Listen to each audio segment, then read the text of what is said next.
Hello friends, स्वागत है आप सभी का एक नए वीडियो में। आज की वीडियो में हम सुनने जा रहे हैं कहानी कौन अधिक साहसी। तो चलिए शुरू करते हैं आज की वीडियो।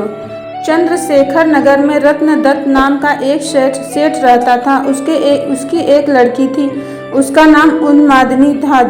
जब वह बड़ी हुई तो रत्नदत्त ने राजा के पास जाकर कहा कि आप चाहे तो उससे ब्याह कर लीजिए। राजा ने 3 दासियों को लड़की को देखकर आने को कहा। उन्होंने उन्मादिनी को देखा तो उसके रूप पर मुग्ध हो गई, लेकिन उन्होंने यह सोचकर कि राजा उसके वश में हो जाएंगे आकर कह दिया कि वह कुलक्षणी है। राजा ने सेठ से इनकार कर दिया। इसके बाद सेठ ने राजा के सेनापति बलभद्र से उसका विवाह कर दिया। वे दोनों अच्छी तरह से रहने लगे। एक दिन राजा की सवारी उस रास्ते से निकली। उस समय उन्मादिनी अपने कोठे पर खड़ी थी। राजा की उस पर निगाह पड़ी तो वह उस पर मोहित हो गया। उसने पता लगाया कि मालूम हुआ कि वह सेठ की लड़की है। राजा ने सोचा कि हो न हो जिन दासियों को मैंने देखने को भेजा था उन्होंने छल किया। राजा ने उन्हें बुलाया तो उन्होंने आकर सारी बात सच सच कह दी। इतने में सेनापति वहां आ गया।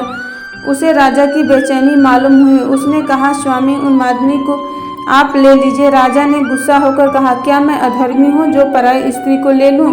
राजा को इतनी व्याकुलता हुई कि वह कुछ दिन में मर गया। सेनापति ने अपने गुरु को सब कुछ यह हाल बताकर पूछा कि अब मैं क्या करूं? गुरु ने कहा, सेवक का धर्म है, स्वामी के लिए जान दे दे। राजा की चिता तैयार हुई। सेनापति वहां गया और उसमें कूद पड़ा। जब उन्मादिनी को यह बात मालूम हुई तो वह पति के साथ जल जाना धर्म समझकर चिता के पास पहुंची और उसमें जाकर भस्म हो गई। इतना कहकर बेताल ने पूछा, राजन बताओ, सेनापति और राजा में कौन अधिक साहसी था?